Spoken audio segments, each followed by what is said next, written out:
So don't be fooled by my small stature, because I've been slaying giants for decades.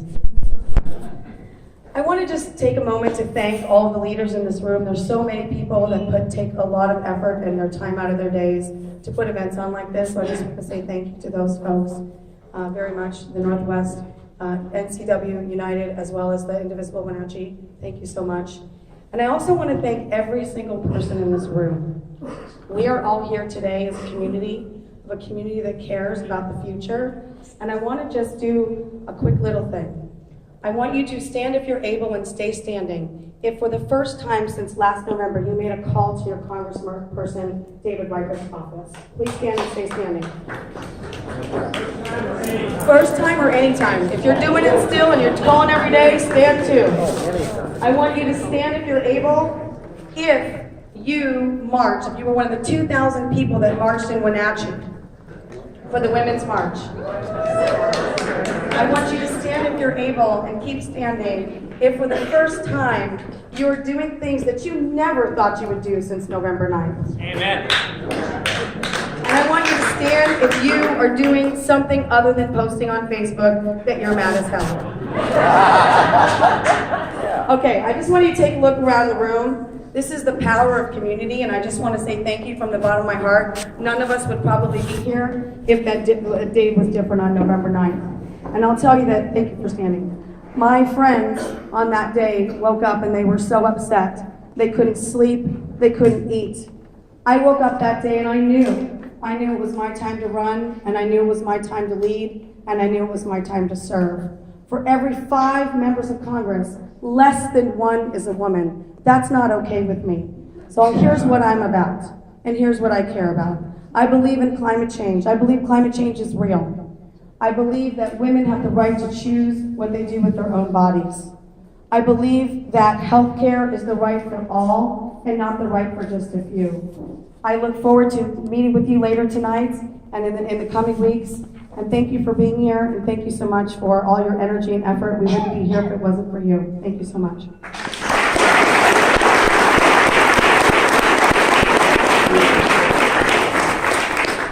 Thank you, Mike. My name is Toby Whitney, and thanks for putting this together. And this is a fantastic facility. I'm an engineer. I've been building things for about 20 years, and I commute most days from my home up in Snoqualmie Pass down to Amazon. But I can tell you more on my heart, and as a man that is the child of a feminist single mom who would have loved last week's results, I can also say that she taught me a lesson about public service. And while I've been an engineer for 20 years, I've also gone back to DC to try to do some good a few times in my career. And one of those times I went back was in 2008 to try to help win the election and also to do some good in Capitol Hill. And I was a staffer there for years working on legislation like energy and dealing with the financial collapse and working on healthcare. One of the things I found was the massive lines of lobbyists that are outside of the Longworth House office building, my former office, and how much they dominate the landscape. If there are 100 people outside of the Longworth House office building trying to get in every morning to see members and trying to see staff, 95 of them are working for corporations and corporate interests, and only about 5 of them are really just tourists and people working on things that would actually matter to most of you, like retirement or lifelong training. So that balance is why, and my shock at that, coming from the private sector where you make decisions based on what's best for everybody and where you work on data and where you actually take facts into consideration, that distorted conversation that's so run by lobbying interests in this country is why I'm running. The reason to do this isn't to be called a congresswoman or man, it's to help people.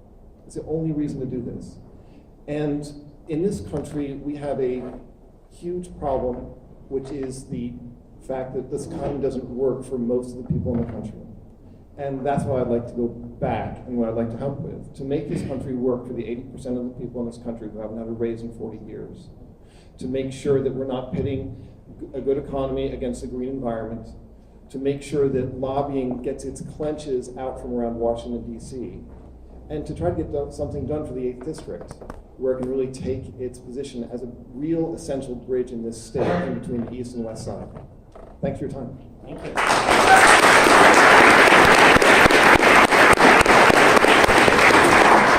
Thanks so much for having me.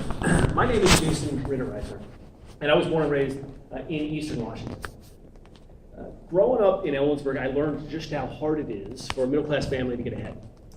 My dad was a police officer. He would come home at night, take his uniform off, and put on a Domino's pizza t-shirt and deliver pizzas in order to make ends meet.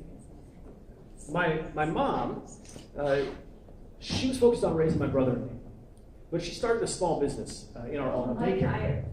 And she started a small business, a daycare in our home, in order to help pay the bills. And my job was to focus on my education. My elementary school was a little tiny two-room schoolhouse on a country road in Cass Valley. And I got a good public education. I graduated from Ellensburg High School, where the Bulldogs, and just like here.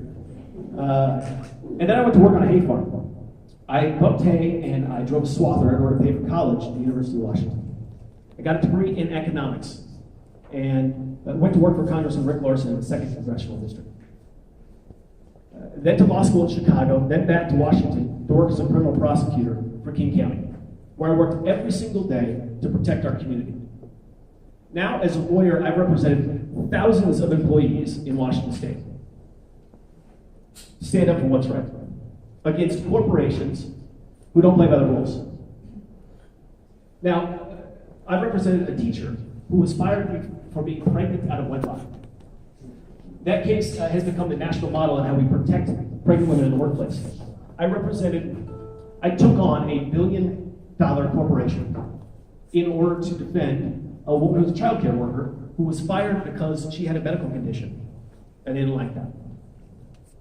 I brought the very first case in the state of Washington to protect nursing mothers in the workplace.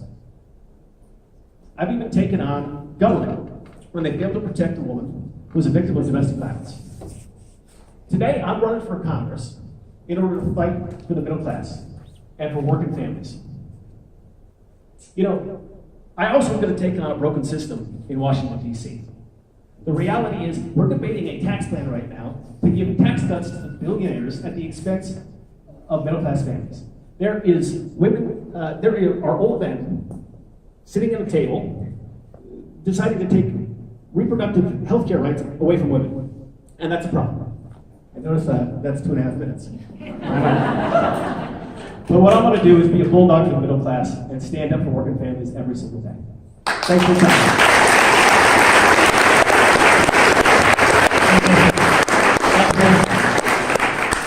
Quick question. Is that the screen right there? Do you need us to be standing back here? I think you're fine. Okay. We don't want to leave the people out. Oh, this right here? Okay. Thank you, everyone. I had the opportunity to come to the Chelan and Douglas County dinner Douglas County dinner this last week. And I told a story there that I actually realized has even more to do with my own life than I did at the time. But on the way over, we hit a rock in the road, had a flat tire, and I just called that 2016. And then I realized 3 minutes later, we had a couple come by and pick us up. Of course they were Democrats, because they were demonstrating the most fundamental lesson of being Democrats, which is we lift each other up. So I grew up in a family like that. Thank you. I grew up in a family like that, where my dad worked 3 jobs so that my mom could afford to go get her education. You learn certain things in a family like that. You learn about lifting people up, you learn about problem solving, you learn about working together. And one of the first things that defined my life was that I was seeing something change in our culture. I was seeing more and more young people get involved in games, but not in ways that were preparing or bettering our future. So the first thing I did in my life is I said, I want to do something about that. I committed my life to Games for Good, and I did exactly that. Today, my products are used in 50 universities around the country, helping use games to enhance education and improve the future. Now, very similarly, that ends up being my path in politics. Coming from a family like mine, you don't think that there's a future where maybe one day you'll run a business, let alone run for Congress. I imagine there's a lot of families like that here too. And so I got pulled in by a friend of mine who's now Lieutenant Governor when we were both up for an award called Young Professional of the Year. And we became friends shortly after that. And he said, hey, can you help me with some legislation that's impacting your community? So I went down and I worked on the Washington Jobs Act of 2014, which I'm thrilled to say was successful because it's expanding access to women and minorities who want to start businesses. So when I was doing that legislative work, I realized there was another shocking trend that's happening in our culture, which is the decimation of the middle class. And once again, I stood up to do something about that because I refuse to live in a country where children, men, women, whatever background, whatever gender, whatever identity, don't have a shot at the American dream, because that would have been me. So I'm running for Congress to make sure that that future never happens. Thank you.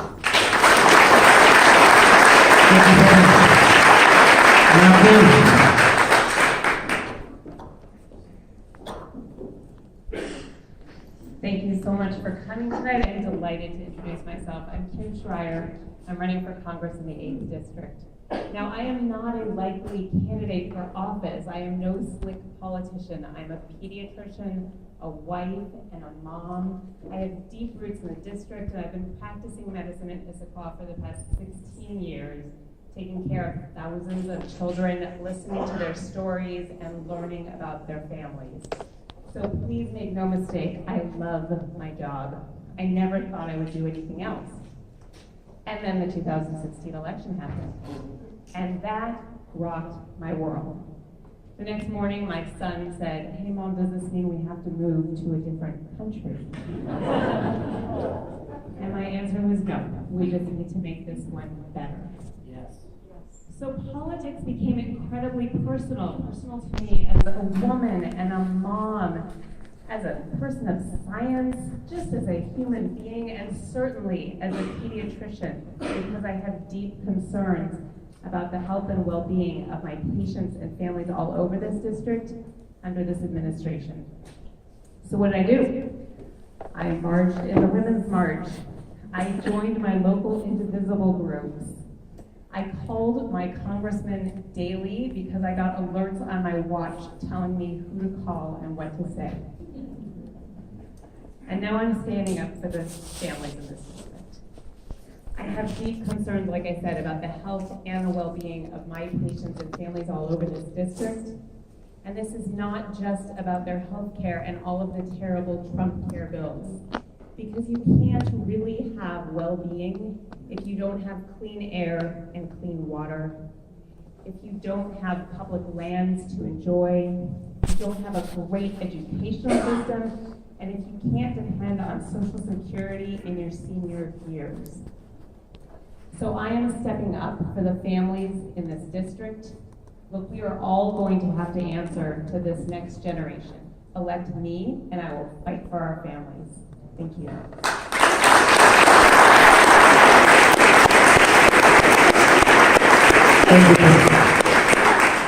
Keep our side of the mountains on your radar.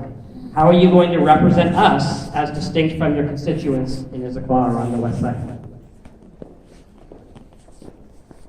So I live on the east side of the mountains. There you go. That's one way, by being here with you. I live on exit 53 at the base of Summit Central, and I'm building a cabin on exit 62 because I like sawdust in my hair on weekends. But this district is unique in the state in that it has Boeing workers and a unique economy down in Auburn, and then kind of a tech area you might think somewhere in Issaquah and Sammamish, and then also this rural and this more rural area that's more agricultural.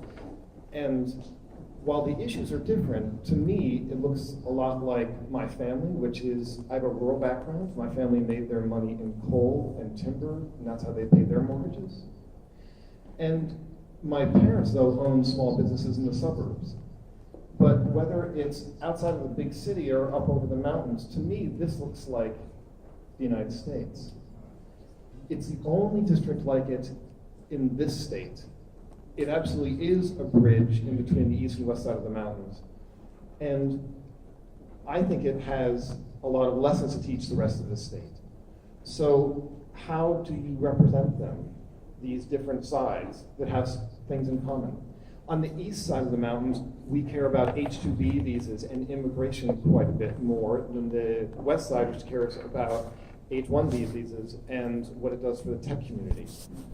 So they have the same considerations, but they think about it differently. But I think that the families that sit around the kitchen table and need education for their kids, and they want their children to do better than they did, and they want their family to breathe clean air and drink clean water, and they want opportunity, and they want to have a safe, comfortable life where they can build something in a world that's more predictable than the unstable one we're in now. I think we have a lot in common as much as we have to think about how different they are. So I think it's about spending as much time here as on the other side of the mountains. And I think it's about taking everybody into consideration because every vote counts. And without the people in this room, there won't be a Democrat in this seat in the next election. So not only am I your neighbor, but you should know how important you are here. And you should always know that. Thanks.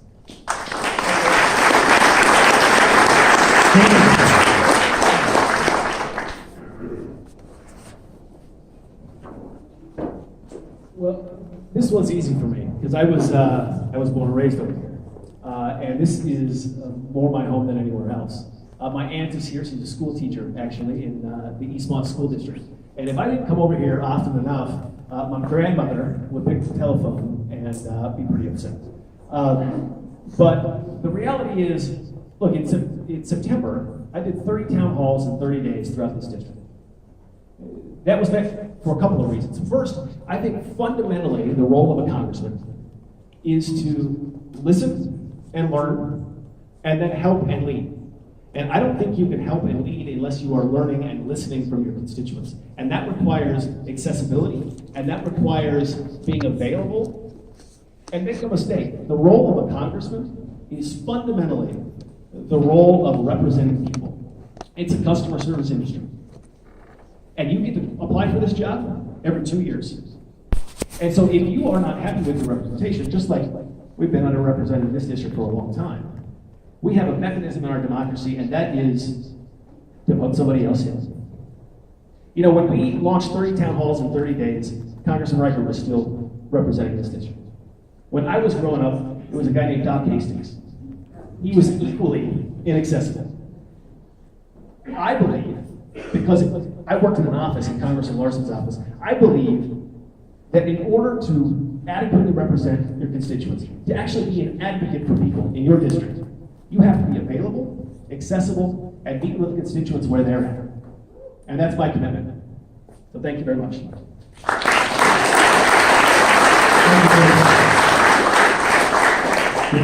Come on. So this is Thomas Kramer.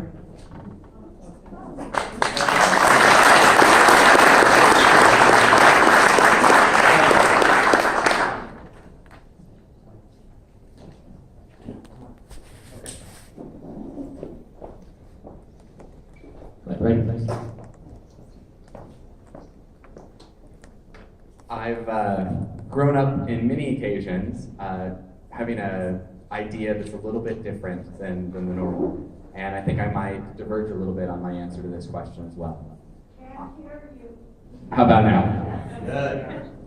I was saying that I might diverge a bit on what some of the other people are saying here now. Because I fundamentally believe in uniting as opposed to dividing. And there are specific special issues out here in the eastern counties, but they're also tied to larger uniting issues. And I want to give an example of that. Climate change, as we all know, is very, very real. And over the last number of years, we've seen numerous wildfires over here in the eastern counties. But this is a united issue. This is an issue that unites all of us Democrats, whichever side of the mountains you're on. So as someone who's been an innovator, has been someone who's created companies and industries that didn't exist when I started, I see tremendous opportunity to work together from the west side and the technology infrastructure and the east side and what we know about agriculture, clean energy, solar farms, right? We should become a national leader in this conversation in climate change. And we are only going to do that by bringing the west side and the east side together as one community. So that's what I believe in. And I also, one of my campaign promises is going to be that as an entrepreneur, I will be rolling up my sleeves to work with the entrepreneurs in this region to do exactly what I just said and create 5,000 middle-class jobs here while we're doing it. Thank you.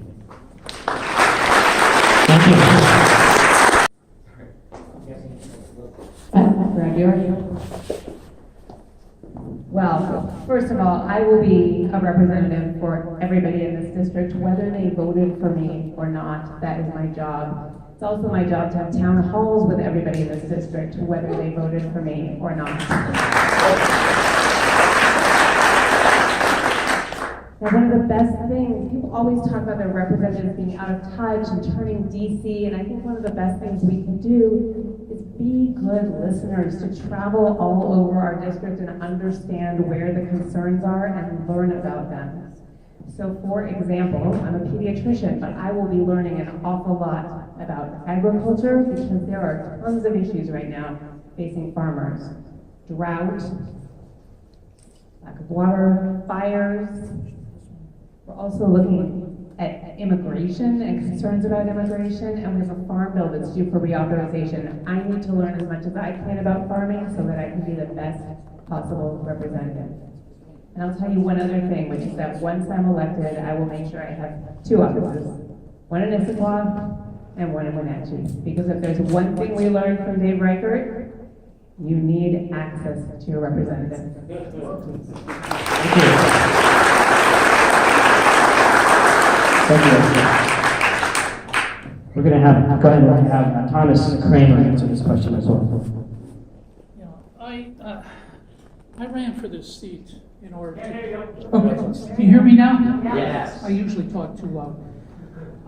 I started to run for this seat, and Democrats and progressives asked me to run in this district, middle-class people, okay?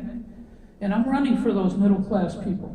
Now, what's happened in the last 37 years is trickle-down economics. Middle-class people have not had a raise in 37 years in this country. We have to change economic policy. When I was a kid growing up, Kennedy, Johnson changed economic policy to build the middle class specifically with several programs. Build the college system in the United States. Subsidize jobs in the United States.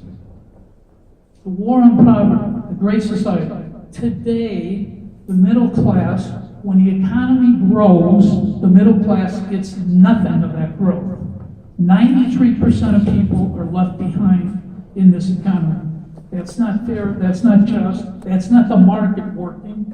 That's economic policy working at the Federal Reserve and in Congress.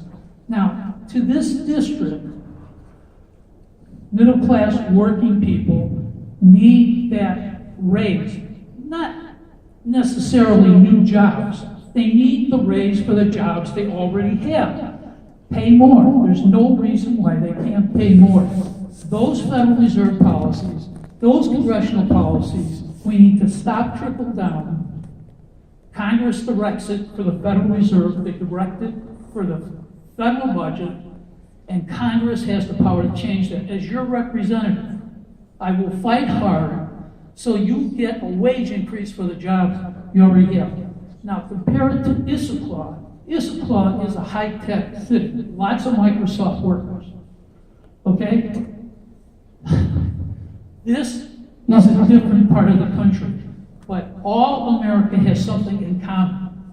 What we have in common, we're the most innovative, creative people in the world by every economic survey out there in every country in the world. We need to be leaders in whatever field we choose to be in. We don't have to be high-tech. Everything is not high-tech. Several other industries out there. And I would appreciate if you vote for me. I will fight as hard as possible to make your family wages and incomes go up for every middle-class person in this district. Thank you.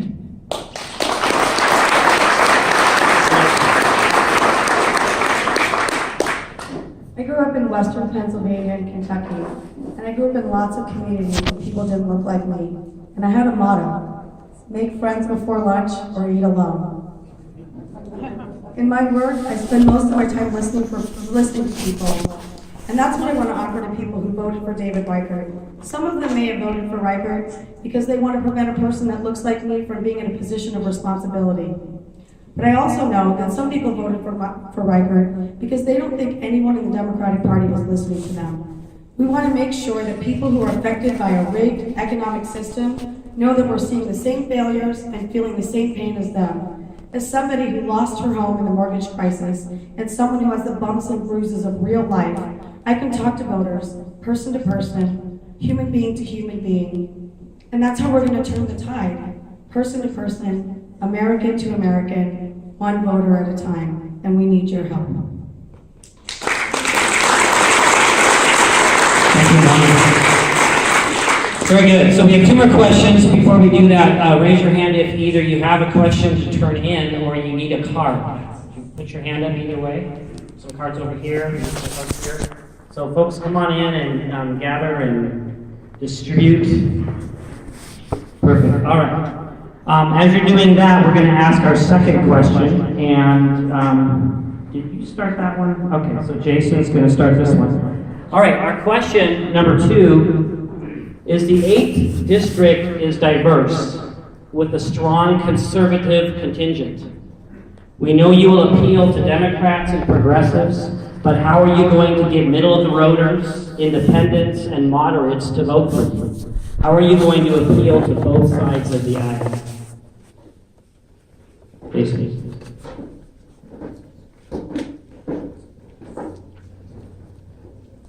There is no question that this is the most unique district in the state of Washington. It is the only district that crosses the Cascade Mountains. We have farming and ranching communities over here in eastern Washington. At the same time, we have high-tech and manufacturing on the west side of the mountains.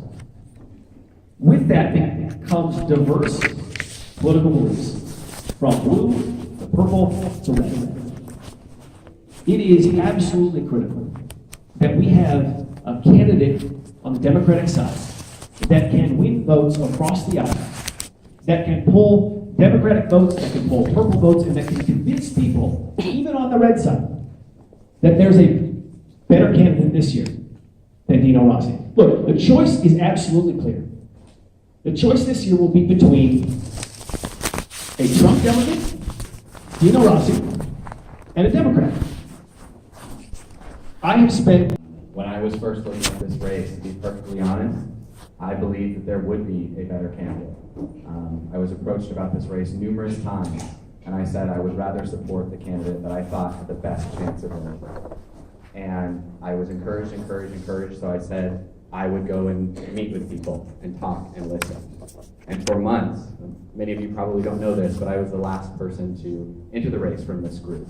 I spent months talking with teachers, talking with unions, talking with machinists, talking with people who are working at the grassroots level, saying, what do we need to win? Eastern County Democrats, Western, Democrats from Auburn, every part of our community and district, because we need to win. And I wanted to listen to the people on what would be the right move. So ultimately, what I heard time and again across this district was that we were going to need someone who, as Jason said, may appeal all the way over to the right, but only that right voter that we're willing to tolerate. And ultimately, I was told we need someone who comes from a business background, with credibility in that background, but strong democratic values. And when we got that information, I had to make a choice. And that choice was, if I didn't run, I was also making a decision. So I did. And ultimately, I think that is the answer. I think we're going to need a candidate that has a credible business background, that grew up in the middle class and struggled and knows exactly what we're fighting for and what we cannot give on, what can't be compromised.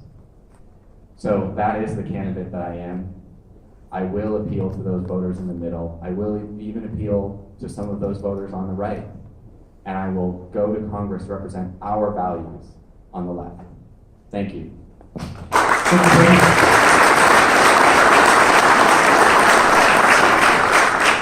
Dr. Schreiber. I'm a pediatrician, not a politician, and I will appeal to voters of this district the same way I do in my office every day, just by listening and solving problems together. When I talk to people all across this district about what's on their minds, first of all, the number one issue, healthcare. And that is a nonpartisan concern that deeply concerns all of us. When I go to Wenatchee, when I go to Ellensburg, I hear about other concerns, about agriculture and about drought and public lands and our access to them. Those are not partisan concerns either. And when I go to Auburn, the concerns are about jobs and the economy and taxes and an opioid epidemic. And guess what? Those are not partisan concerns either. We're all frustrated by the gridlock in DC right now because we have people who are playing partisan politics and bickering and can't get anything done. And that's why we need some fresh voices who are willing to go and cooperate and work across the aisle to solve these really important problems. Thank you. Thank you.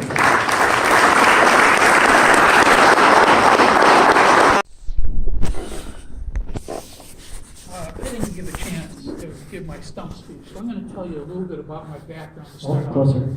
Hello? Can you hear me now? Yeah. Okay.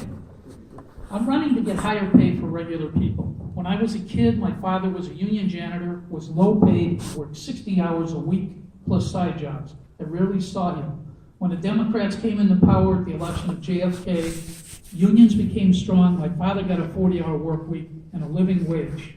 I got to see my father. We got a house, a car. I got to go away to college.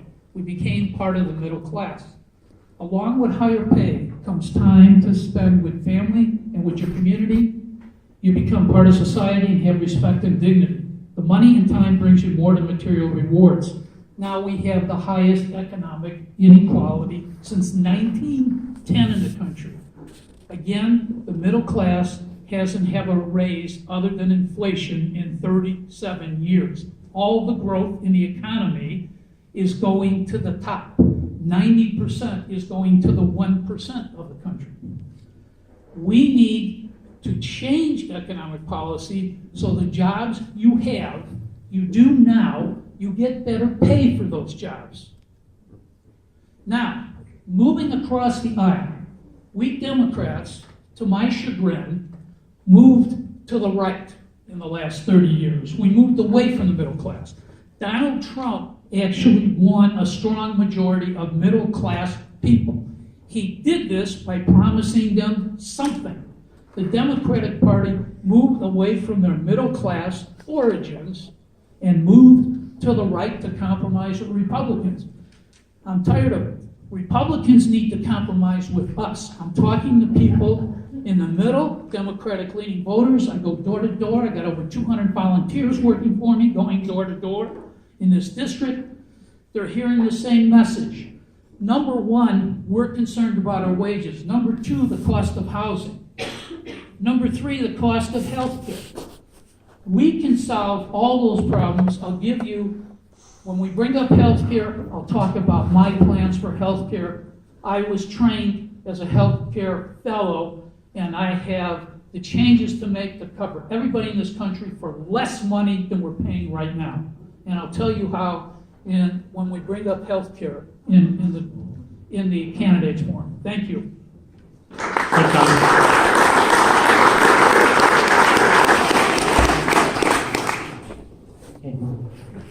Uniting the 8th is something that I am very passionate about. A lot of people are talking about flip the 8th, and for me that's just still divisive. That's dividing east from west. It's dividing rural from suburban. It's dividing suburban from urban. It's continuing to divide Bernie versus Hillary. It's continuing to divide tech versus non-tech, farm workers versus entrepreneurs. We just launched our town hall series, which we're really excited about, called Unite the 8th. And we're doing 8 town halls in 8 cities, in 8 different topics around this beautiful, diverse district that we live in.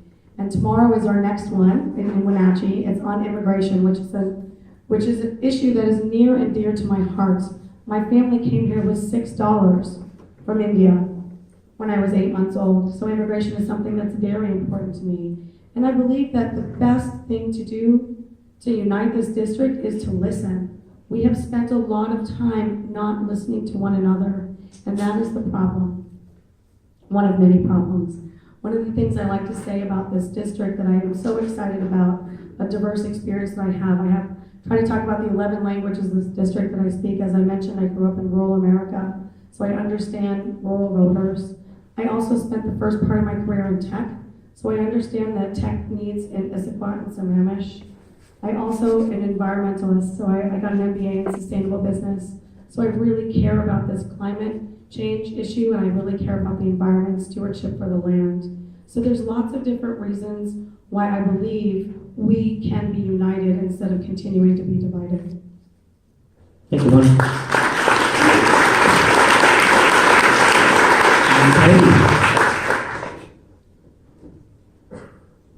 So the question is, how do we as Democrats, because we're all good Democrats, how do we bring along independents and some, and even hopefully a bunch of Republicans in this race?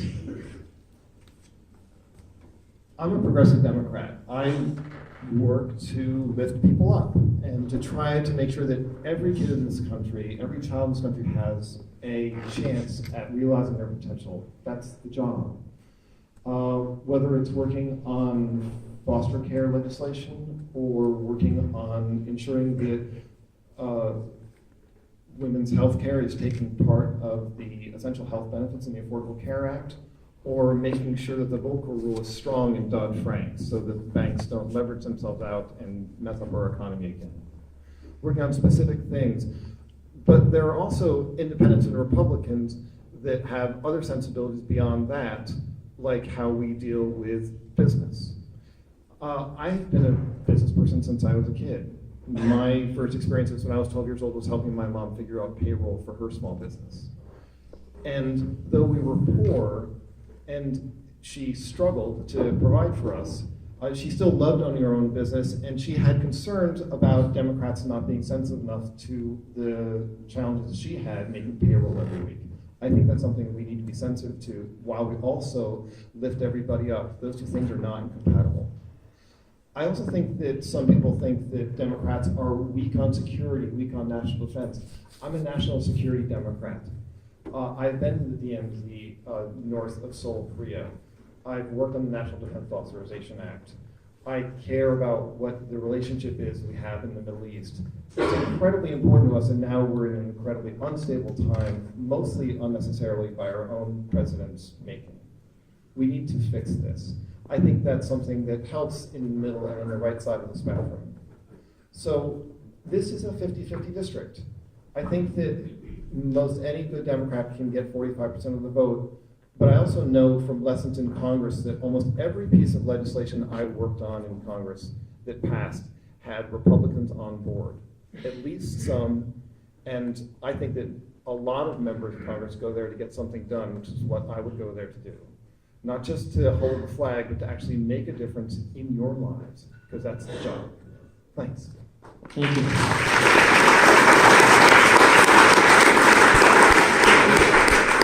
Thank you, guys. We're going to ask our third question. Another note about your questions. It is totally acceptable to target your question at a specific candidate if you'd like. We'll be asking some of them each question. If you let us know who you would like us to ask it to, we'll go ahead and do that as well, so feel free. Outreach to our representatives and to other citizens. Okay, everybody's about to see me get really passionate. So, this is absolutely crazy. First off, it's a bold-faced lie. There's a lot of people that you can lie to. I am not one of them. As someone who's actually created private sector jobs, who knows what we're talking about, lowering the corporate tax rate is only going to do one thing. It only provides an incentive to do one thing: eliminate middle-class jobs. It will not create Any. That is how it works. And everything else that's said about it is a lie. All net new job creation, all of it, comes from new firms, from startups, from firms that are less than 5 years old. So if you want to talk about tax cuts and tax reform, let's incentivize that, not the corporations that already have record profits. So I will be doing that. Do you want to know who else could use a tax cut? The people who are starting those businesses, teachers, people who are creating a future for our country. Those are the people who are going to get tax cuts. Those are the people who need to get tax cuts. So I think that the Republican tax plan is a bold-faced lie. I think we need to send someone who can stand toe-to-toe to them and say, you know what, I've been there, I've created jobs, I know what we're talking about, and you are wrong. And I hope to be that person. Thank you. Thank you. Dr. Tyler.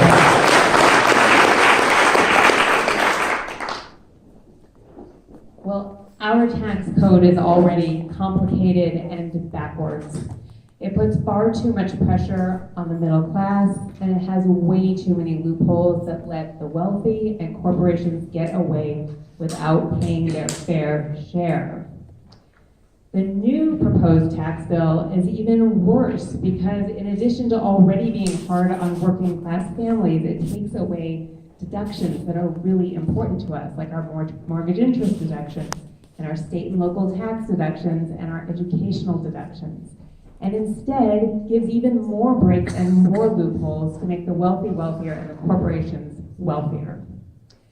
So this is all backwards. It takes money away from the middle class. This is trickle-down economics again, and if, I don't know if we haven't learned over the past many decades that this just doesn't work. When you give tax breaks to corporations, they give the money to the shareholders who then either reinvest it or save it. Where you really want to put the money is in the pockets of working Americans who will then take that money to Main Street and spend it and re-energize our economy. So, in short, new tax bill is terrible for the middle class and gives unnecessary breaks, appalling breaks really, to the wealthy and to corporations.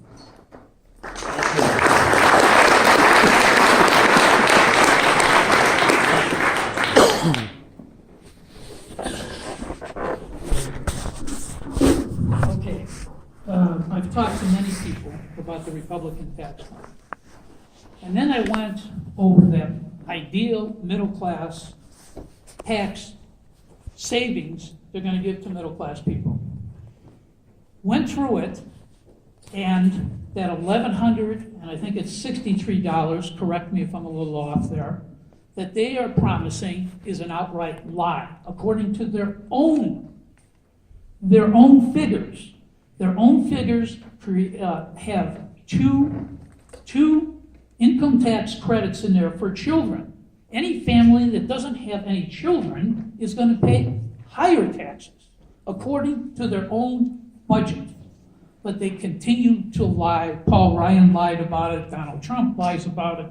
They want to repeat the lie over and over until enough middle-class people believe them. It's not true. Now, I said this to my friends, and my friend said to me, hey, Tom, what the hell is your plan?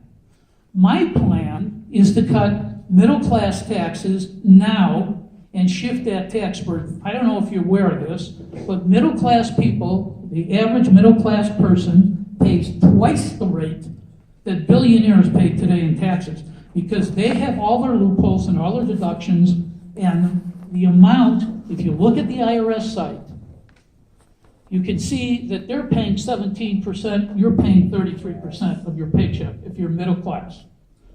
Now, my plan is to go back to the payroll tax holiday that we had 2 years ago. It expired 2 years after the Great Recession. We put it there to rescue the middle class.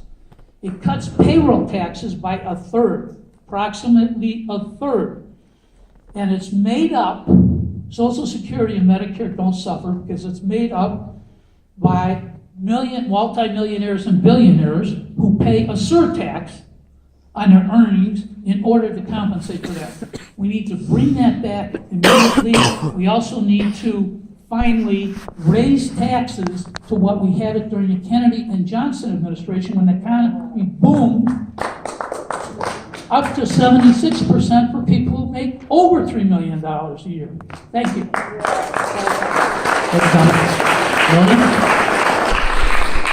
To know that there are millionaires writing this bill. It eliminates deductions to help the working class, and it cuts taxes for the wealthy.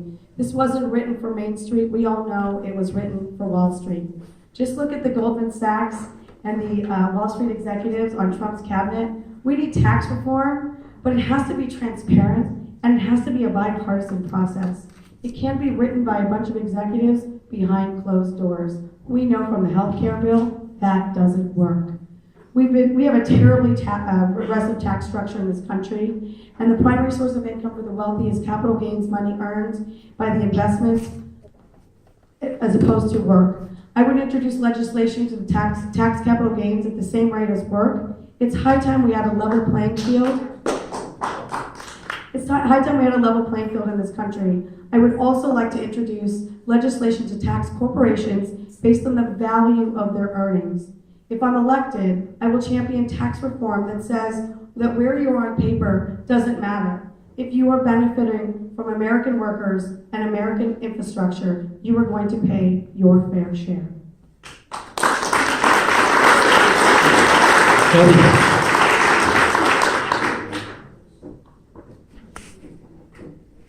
So I think we've talked about how this bill is one thing and it's been labeled another. What they have done is they have taken away some of your tax breaks on mortgage interest and the state and local taxes and student loans, and they have taken that money and they've shifted over and paid for corporate tax cuts with it, and then they put another $1.5 trillion on the country's credit card. So that's what this bill is. It is a huge shift from the individual side over to the corporate side to pay for tax breaks. It's nothing else. That was always their plan. They've been working on this for years. I was in several of the meetings, way too many of them, and this is their playbook. So what does tax reform need to do? Well, first it needs to tear up this bill that's going to pass in the House on Thursday, and then the Senate will get to work on their version. We'll talk about what steps to take in a second. But what tax reform needs to do is a few things. One, it has to increase wages in priority order. It has to increase middle class and lower class wages first. The second thing it needs to do is it needs to simplify the tax code and make it easier for all of us to file, because right now it's too arcane and it's too complex and it's not a level playing field. So that's another principle that you have to adhere to. Another thing is it cannot increase the deficit. We can't put tax cuts for corporations on a credit card. And if we're going to cut our own taxes, we need to close loopholes that many use. I don't understand why anybody would leave the $20 billion that are in tax breaks for oil companies that are in the tax code today and just leave it there. They're doing fine. $20 billion, why are we putting that on the credit card? We're doing it today. There are 70 of these. And we should go through them and start closing them and simplify our tax code. What to do? You have to beat this bill in the Senate. They have 52 votes. You have to pick off 3. There are several people who don't want this bill. Identify them. Porter, McCain, Murkowski, Collins. You have several options. You can't let this bill get into conference. You can't let the Senate pass the version of their bill so they can then compromise it and pass it. You have to beat the bill in the Senate. That's the job of everybody in this room to make sure that they don't pass that bill. Thanks.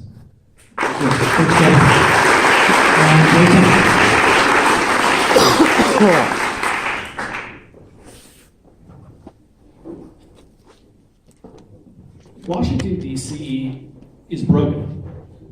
The tax bill is simply this latest symptom of a broken system in D.C. We are literally debating giving tax breaks to the wealthiest people in this country while we make middle-class families pay more. That's absolutely absurd. The deck has been stacked against middle-class families for too long, and this is the latest example of how they keep stacking the deck. I was listening to a speech by Mitch McConnell. He was talking to the Kentucky Farm Bureau. I was in the car, I was on the radio. And he said, if we give corporations tax cuts, jobs just magically appear. Let me tell you something, that's not true. What is true, if we want to grow our economy, if we want to grow jobs at home, we invest in infrastructure. We invest in people. We allow access to capital for small businesses so that you can create the next invention in your garage, or you can cover your expenses as a small business and make it to the next month, because you can grow. You can provide access. 75% of the jobs in this district come from small businesses. If we want to grow jobs, we invest in small businesses. We invest in working families. We need a tax bill that provides incentive for working families to go to work hard, save their money, and climb up that middle class ladder. That's what a responsible tax bill looks like. That's something I'll be committed to fighting for. I'll stand up to Donald Trump every single day and this ridiculous Republican agenda, concentrate wealth at the top, and pretend like it trickles down, because it doesn't. What I will do is put working families first. And that's what I'm committed to doing in D.C. Thank you. What changes would you make if you had a magic wand? Well, our healthcare system, even though I'm part of it, is really a mess. It is really expensive to have healthcare here. Could you stand up, please? Of course. Our healthcare system has a lot of problems.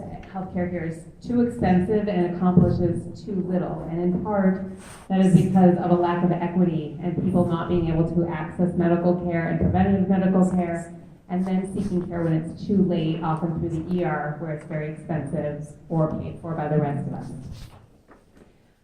Even with the ACA, there are still big problems. I mean, thank goodness we've got millions of people covered now who weren't before, but it is still, for very many people, not really accessible or affordable because of high copays and really, really high deductibles.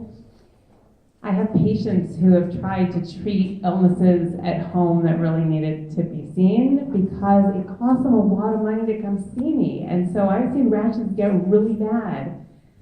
30 seconds. So, first thing to do is to stabilize the ACA and at least keep people having their insurance. Second, I really think that people should have the option to buy into Medicare before they're 65 years old as an alternative. And third, let's please negotiate drug prices. Thank you. Thomas, same question. What issues do you see with the current healthcare situation, and what changes would you make if you had a magic wand? If I had a magic wand, I'd get complete Medicare for everybody in the United States. Number one, it would save us money.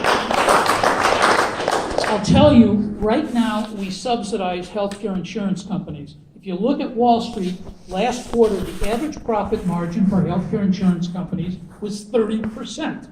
We're paying that. It's your dollar and my dollar that pays for that health care. We have health care that is 70% more expensive than the average developed country. It's not because of the doctor's charges, not because of the hospitals, it's because the Republicans are trying to privatize health care and give maximum profits to Wall Street.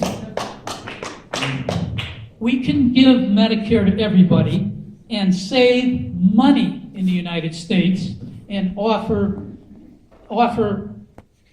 better health care to everybody in the country. I appreciate you listening. Thank you. We're going to go ahead and ask all that.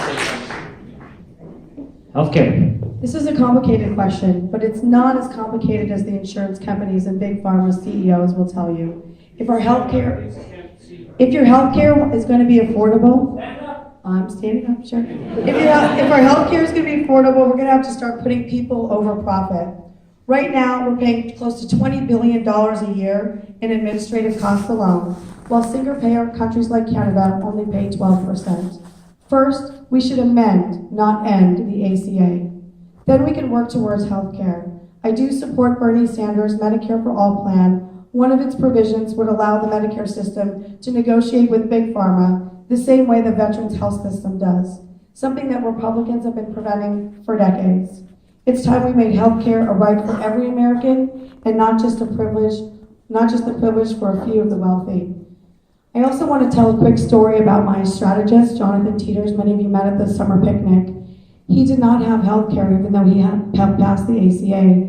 He had to have emergency surgery, and before he got there, a patient navigator took him in and asked him if he had insurance and asked him if he could afford to pay.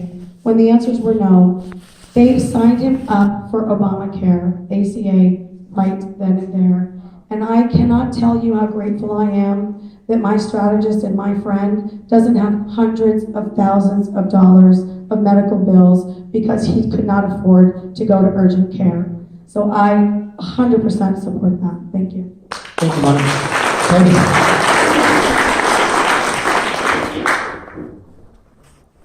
The biggest problem with healthcare is that we have to worry about it. So, my parents are no longer with us, but I take care of some elderly folks outside of Chicago. I take care of all their finances, all of their health care, everything. The amount of, they're 81 years old. The amount of concern, the amount of lost sleep, the amount of agitation and confusion that they have, even though they have Medicare and Medicare and vision and dental, takes up so much of their emotional lives that it's just a crime. So we need to simplify what we have. We have a very splintered system that a lot of people are making an absolutely enormous money out of that produces terrible results. Now, the Affordable Care Act, I was there for the votes. It was an incredibly big lift. We got a lot done, but it's not nearly enough. So I agree with the Medicare for all concept. I want people to opt into it based on age, or if an employer is paying for health care, which I wish they didn't, I wish that wasn't part of the formula, but if they were, that they could purchase it also regardless of age. Of course, negotiating drug prices and lowering drug costs is an enormous issue across the country, and we need to solve it. And we need to make it so that this is something that's not a national debate anymore, and where we pay for outcomes, not for the number of procedures that there are. Yeah. Thanks.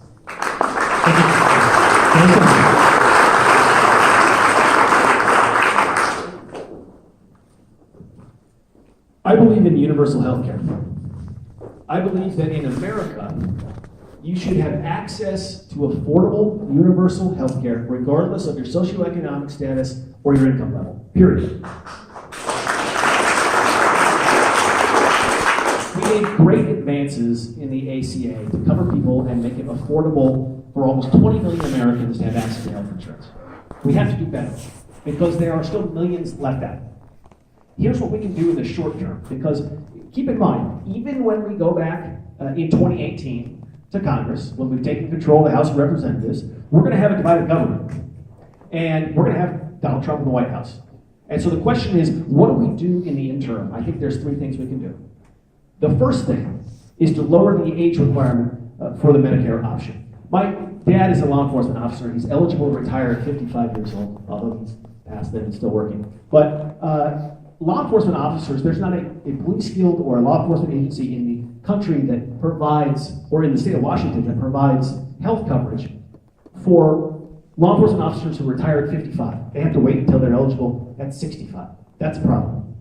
We need to provide Medicare option by lowering the age. We also need to raise the threshold for Medicaid. 36% of the people in this county seen at Concordia Health are on Medicaid. And they're working families because they can't afford to purchase health insurance. We need to raise the threshold for Medicaid to expand Medicaid option, lower the age for Medicare to provide expansion for Medicare. And the final thing is, in a marketplace where there's one private insurer or fewer, we need to offer Medicare as a buy-in option because Republicans like competition, and we'll give them competition with a plan that works.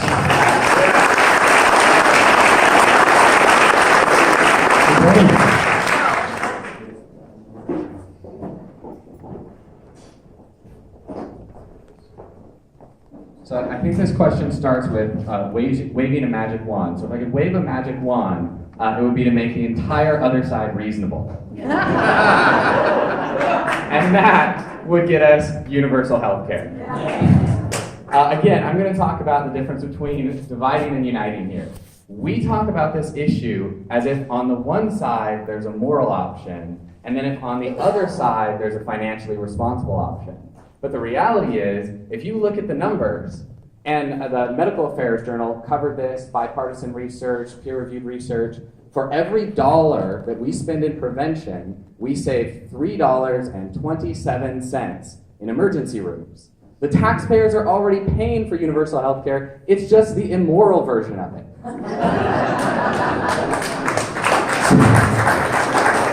So I want a version that is both moral and fiscally responsible. I want to say one other thing. We talk about healthcare, and it is absolutely an issue for seniors.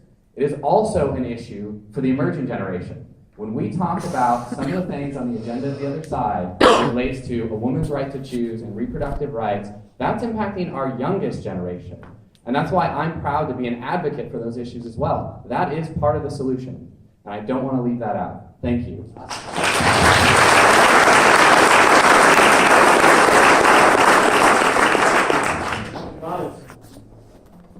Our next question. Oh, all right. Our next question. What are your thoughts? I think this is 90 seconds. What are your thoughts, ideas, and concerns on gun legislation? Fix it in 90 seconds. Now, I am an advocate for gun control. I know people love their weapons, love guns for many reasons, for hunting, for target practice, sportsmen, for safety and security. I don't want to take away anybody's guns, but we need to restrict it so mentally unstable people and criminals have less access to weapons. The number of homicides in Great Britain is 1/30 of gun homicides, 1/30 of what it is in the United States. They're almost unheard of in most countries in the world. Now, we pay a price for having those weapons, but I understand people want the weapons. Now, I'll give you one example.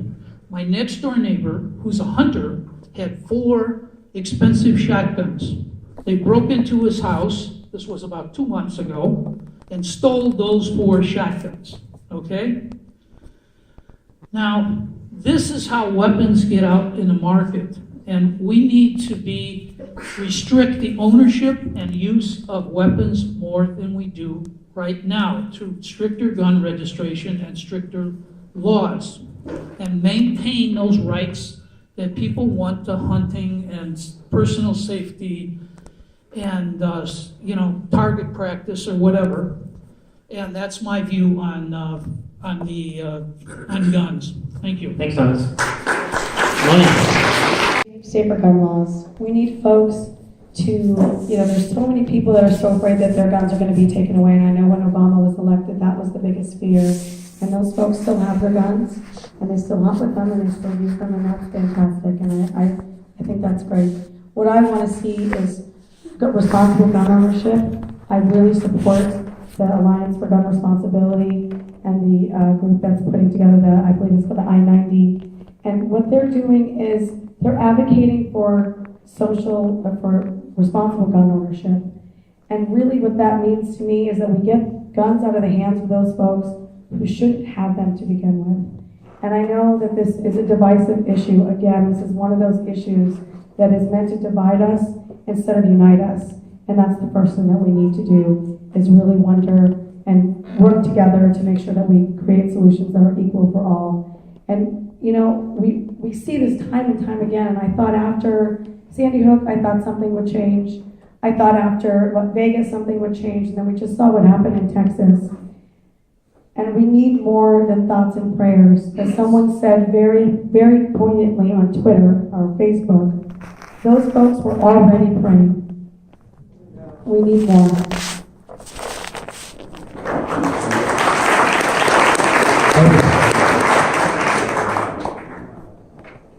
I grew up with guns. My family's a hunting family. We had two 12-shot shotguns, a 16-gauge loose gun, and two 22s in the closet upstairs. Every year we cleaned them. It was not something you had zeal for as a kid. My father had no truck with that. This is serious stuff. Get off the box, put the cotton ball in the end, clean them seriously, and put them back. Put the tools back in the closet. When I was 6 years old and we were learning to shoot, and I was getting my marksman first class, the NRA was an educational organization. Isn't that amazing? They were an educational organization. That's mostly all they were. We have an epidemic of violence in this country that is unlike any epidemic of violence that's been seen in modern times in any country. And the only variable is that we don't have responsible gun ownership legislation. There are simple things that most of the public wants, and this goes back to my challenge about lobbying, owning our legislative process. Most people in this country, 90%, are for mental health screenings, for getting a license, for training, for responsible gun ownership. The people of the country want it, but the commercial interests that sell guns don't, and we need to solve that because it's killing our people and our neighbors. Great. Thank you very much.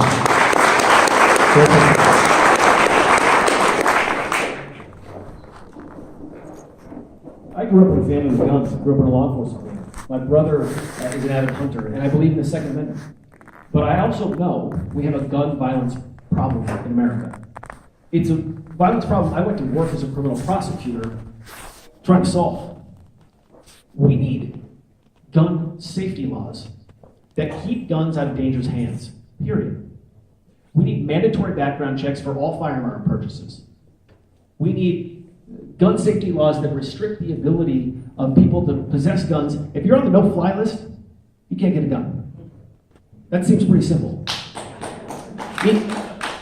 If you are a domestic abuser, you don't get a gun. If you are a dangerous individual, we need to provide the tools and the resources to prosecutors and law enforcement to make sure that you can't have a gun. We need to devote resources to allowing our gun laws that are in place to be enforced. We need to pass comprehensive reform when it comes to background checks, so that if there is a sale of a firearm in the United States of America, you have to pass a background check, period. Yes. And what we need to do is bring everybody along with us on this journey. Because right now, we're all divided. Turns out that if you are a hunter, there is no scenario in which you need to get a gun in 3 hours. Ever. Background checks, that's a simple solution. Let's take the first step and let's fix our gun violence problem. Thanks. Thank you.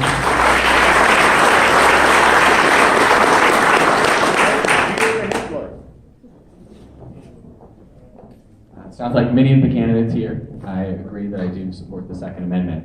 However, when we put the Second Amendment in place, we were using muskets, and it took a good 2 minutes to think about your decisions before you made them. We live in a slightly different world today, and there are just certain things that are unacceptable. So I will start by completely agreeing. I believe in common sense gun reform. That is something we need to take seriously. But we also live in a new world. We live in a world where one of the things that's happening now, it's not the people who are legally following the laws and who we as legislators can directly resolve. We also live in a world where people are using, and I'm going to use a term that some of you don't know, but the dark net. There are ways to scramble your ability and purchase guns illegally, and we also need to send people to Congress who understand what is happening now. How are people acquiring these weapons, and how do we stop it? There's legislation, and there's also defense. And we need to treat this like a defense issue, both in the physical world and in the cyber world as well. Thank you. Thank you.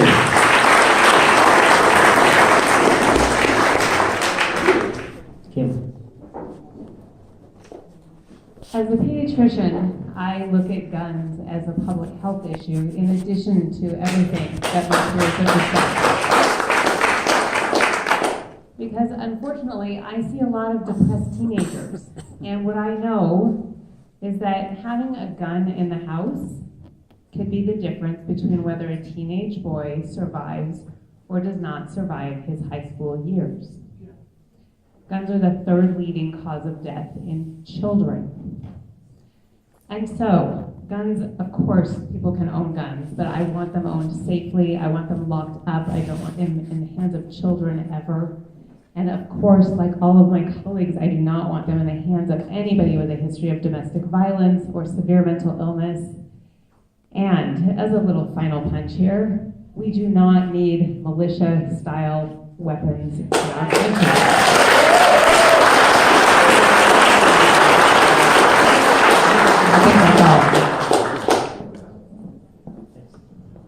Very good. You like what you hear so far? Now that we've solved gun violence, we're going to solve climate change in 90 seconds. And we're going to start with Mona. The question is, how have you been involved in climate justice advocacy, and if elected, how would you engage around climate change issues? Well, as I mentioned before, I have an MBA in sustainable business.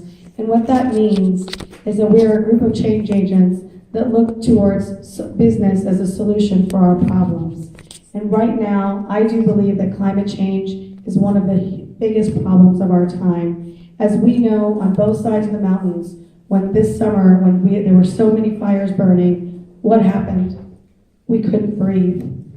So if you can't breathe, all these other issues, yes, they are so important. But if you can't breathe, there is nothing else that is important as that day. And I don't know about you, but I didn't take my dog for many walks during that time. I didn't go outside very much. I know folks that didn't exercise. That was my excuse that day anyway. And what I know is that if we don't solve this, and the way I look at climate change is one of the biggest leading causes of climate change is actually addressing poverty. If we don't start with poverty and figure out how to help people all along the spectrum, we don't have time to address climate change because we've got so many other issues that are feeding those things up. And I know folks that do not know where their next meal is going to come from, and so they're not worried about recycling their aluminum cans. They're worried about putting food on the table. So I believe that addressing poverty is the biggest challenge of our time.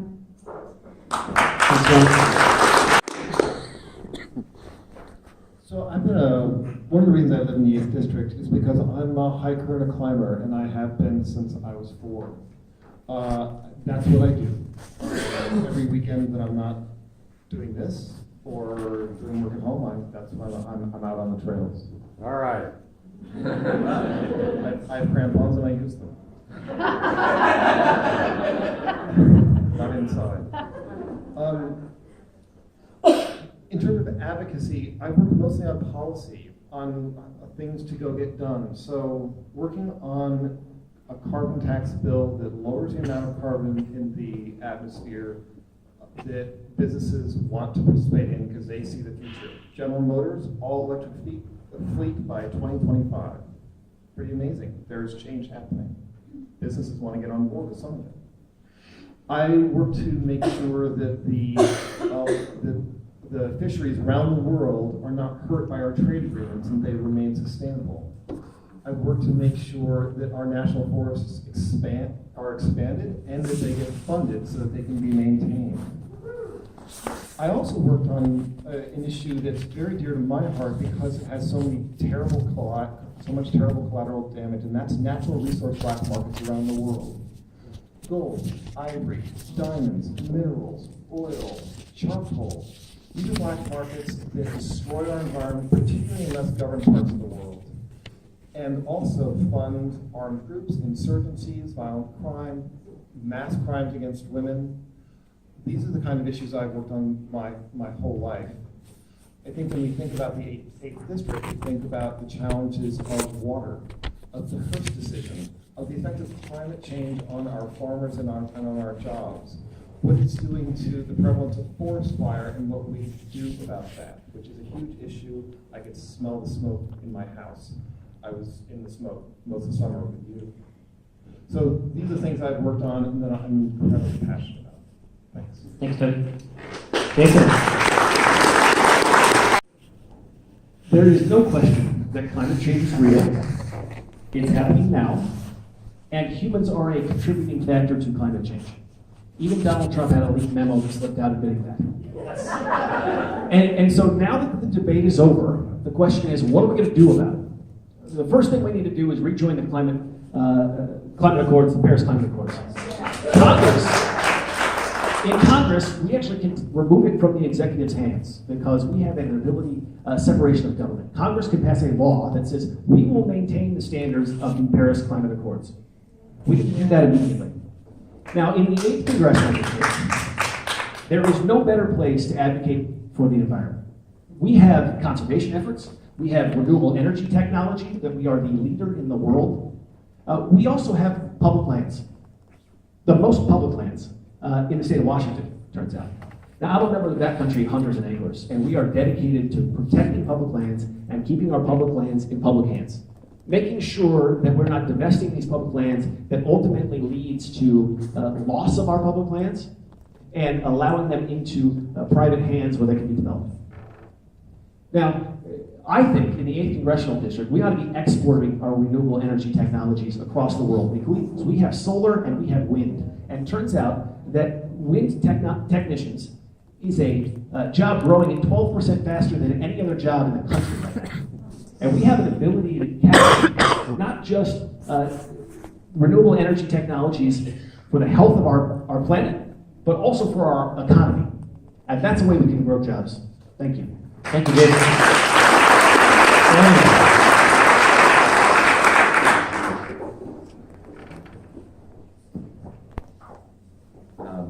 So I think the first question is, what are we doing about it, and then what do we think about it?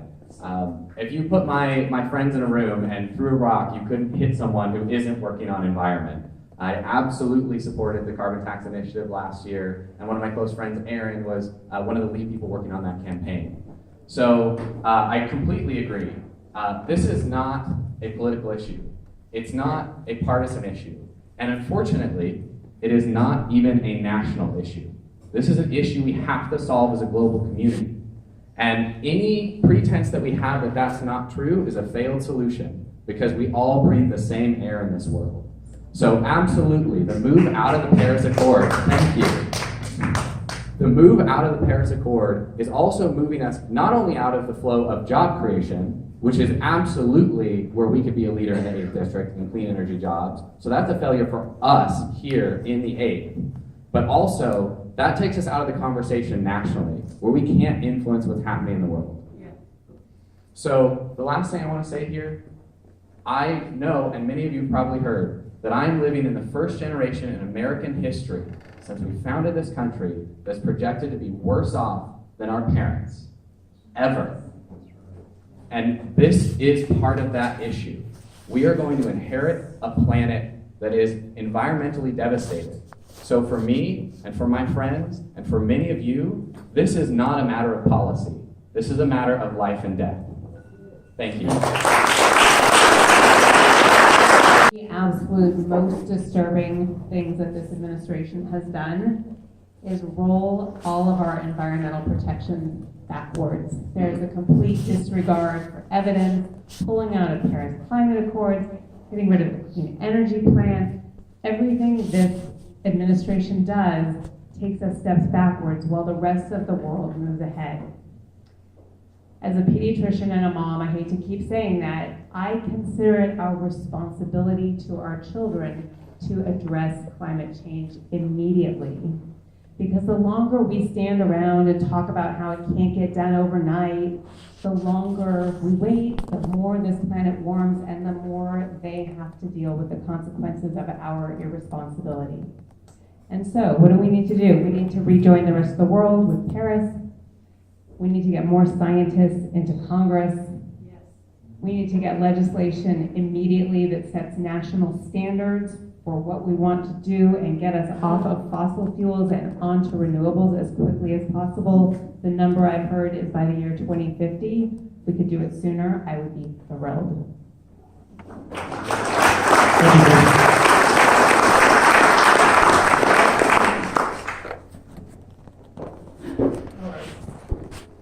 I've got to tell you, I did my research, military bases now, under our defense budget, military bases under our defense budget have a line item for raising the levels of military bases that are on the coast. We're already paying billions of dollars a year in extra defense spending because of the rising sea levels, okay? Now, secondly, ExxonMobil has been paying for 20 years because of the rising water levels, their platforms have to be raised. So they budget billions of dollars a year. This was the first time since we have the Exxon CEO, Secretary of State, that he admitted that there is climate change. He's been paying for it for 20 years and denying it for 18 of those 20 years. Now, third, we have coastal ports that are also paying. We're paying billions of dollars a year for sea level change. One last thing I'd like to mention, the doctor knows this, and she can say the rise of asthma and respiratory illnesses is skyrocketing because of the pollution due to climate change in the atmosphere. We are paying for it now. We've got a plan. We've got to have a big plan for the future of the environment. And I'll tell you, I'm waiting in line to buy my electric car right now. And I think we need to put bigger subsidies into buying electric cars, doing solar energy, and converting solar energy so we can get rid of all fossil fuels as soon as possible. Thank you. Thank you, guys. Well, my promise to all of you guys is we are going to be done at 8:30, but we're going to go right up to 8:30. So hang in there with us. Hang in there with us. 60 seconds. One women's right to choose and Roe versus Wade. Are these non-negotiables or something worth compromising for the sake of reaching across the aisle?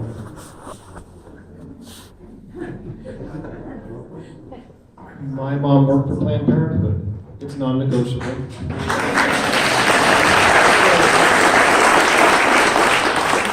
I was raised by a single mom, and I have sisters that are 8 and 10 years older than me. These are women who grew up in the 70s and put a lot on the line to fight for this right.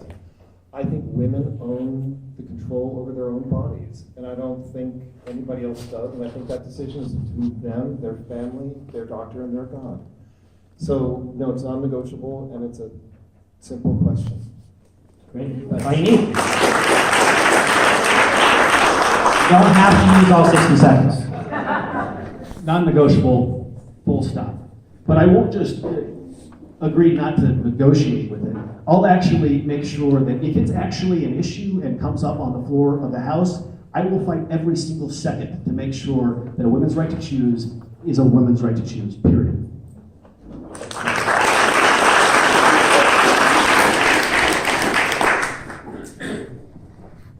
All right.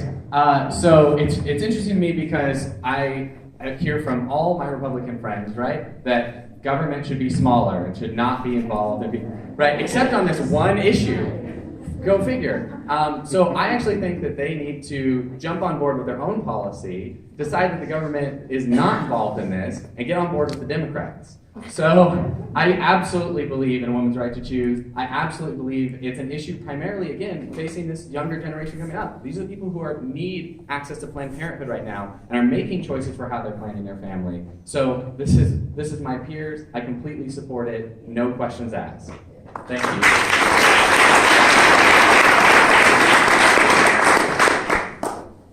Do you remember that picture? Insulin pump falling down here. Remember that picture of 13 men standing around a table making decisions about our reproductive rights? Yeah, that ticked me off too. That's part of the reason I'm running. I think we need a woman doctor in Congress because that is not a decision that should be made without a woman at the table.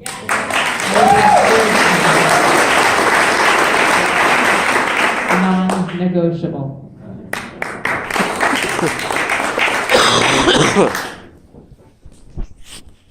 I publish a policy newsletter, and I've done it for 20 years for Democratic policies. Close to your mouth, please. Oh, I keep forgetting. Okay.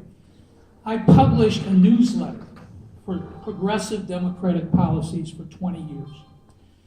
In that newsletter, I asked a friend of mine, male, to write an article on choice.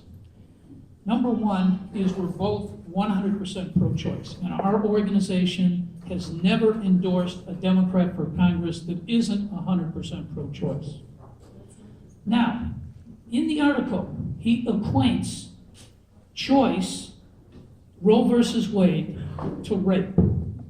Taking away women's rights to choose is like rape, taking a woman's choice away from themselves. I don't support rape. My Republican friends and colleagues support me. I don't support abortion. That's a false decision by men, as the doctor pointed out, because men are never going to have abortions. Number two, I don't believe in promoting abortion, but I believe that women have a right to do what they want with their own bodies. That's constitutional. Freedoms of choice. That's what I believe in. Thank you.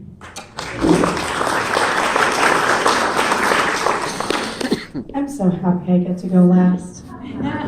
I am unequivocally pro-choice. It is a non-negotiable for me. When I graduated from college and was 26 years old and got off my parents' insurance, I lived in New Hampshire. And I didn't know about Planned Parenthood, and a friend of mine told me about Planned Parenthood, and I do believe it saved my life. I was able to get birth control for a sliding scale. I don't know if you know this. They do a sliding scale. I was able to get birth control for $5. So for someone like me that did not have money and I was making $4.25 an hour after graduating from college, it really, truly saved me. And I am so grateful every day, and I will absolutely 100% fight every single day to make sure it's still available. Thank you.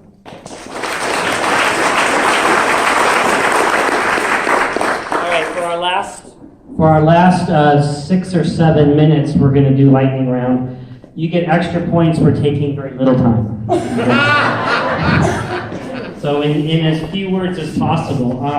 This is a real practical one on this one. How much money do you think you're going to need to win the election, and where are you going to get it? This is going to be, in all honesty, the most expensive congressional race in the country. I'm sorry, in Washington State history. I think we need to raise $2 to $3 million as an individual in order to be competitive against Dino Rossi. We raised $500,000 in 10 days at the end of last quarter.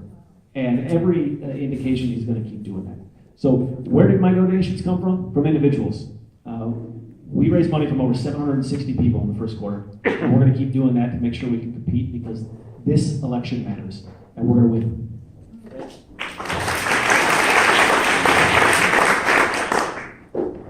Staying back for rapid fire. 3 things. I do agree it is going to be an incredibly expensive race. I think it is going to have to come from individuals. You're looking at a minimum of $5 million. So certainly there's that. Secondly, coming from the background I didn't have any resources, but having built some of my own companies, I'm going to put everything I can into the election as well, because I see the future of the country is at stake. And if we don't win that Congress really soon, we're not going to have a shot, and we're not going to have fair elections for decades. Yeah. So I'm putting everything I can in it as well. And the third thing is, I think we need to be really careful about thinking that we can win by just outraising Dino. I think that is a false idea. We need someone who can bring in national media attention, that can do something like we've seen. I'll mention the Georgia race, John Ossoff. Someone who can get people mobilized, talking, and that everybody in our community is participating in the process. Because if we're just going to try and outraise the Republicans, we're pursuing a losing strategy. Thank you.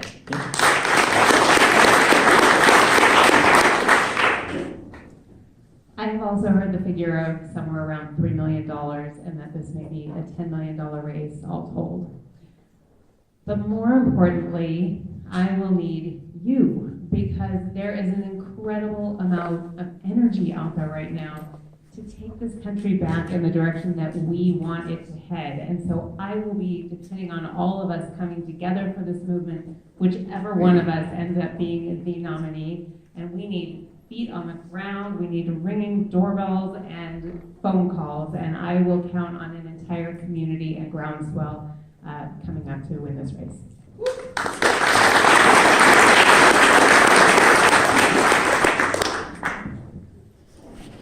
Okay, you saw the value of money in the November 2016 race. Hillary Clinton raised $2.2 billion. Donald Trump raised $100 million. Who's president? Money doesn't matter that much today as it did before that election. The experts know that a candidate going door to door, okay, is 300 times more effective than a volunteer in getting votes. I encourage every candidate here to go door to door 60 hours a week, as much as they can, to get those voters out. Dino Rossi is sitting in his castle in Sammamish there, and I've been to his house trying to get his vote, actually, back in the prior elections. He threw me out, by the way. But the point is that money is not matters. It's your vote and what you do and what the candidate you support does is what wins races today. It's not about the money in these races. We throw $30 million at Georgia. We threw $20 million at Montana. We lost those races, okay? The race here for the 45th district in Washington State, we won on the ground. That money was $4.5 million for the Democrat and about $6 million for the Republicans, but that is about $600 per vote that showed up in that race. The turnout was done on the ground by the candidates working their tails off for months, going door to door. That's how you win races today. Thank you. Bye now. We all have the same figures. We know this is going to be an expensive race. I'm very, very proud of the fact that in our first 88 days, we had 622 donors with an average of $87 donations. That is so incredibly important. The grassroots, the groundswell is not building something thin, it's building something wide and moving forward together as a team. As you all saw on Tuesday, the country is ready for change. We elected our first transgender person. We also elected our first Sikh mayor. What's happening in this country is people are tired of the same candidates running over and over again. People want representatives that look like us, that act like us, that work like us, to represent the rest of us. And I think what we're going to see in 2018, look at Manka Dunker's race. Do you guys follow Manka's race? Heck yeah, she just won the state Senate. Now we have just turned our Senate over to Democratic control so that we can finally fully fund education and take back the policies that have been rolled back. And I think we're going to see in 2018, people are looking for candidates that look like me.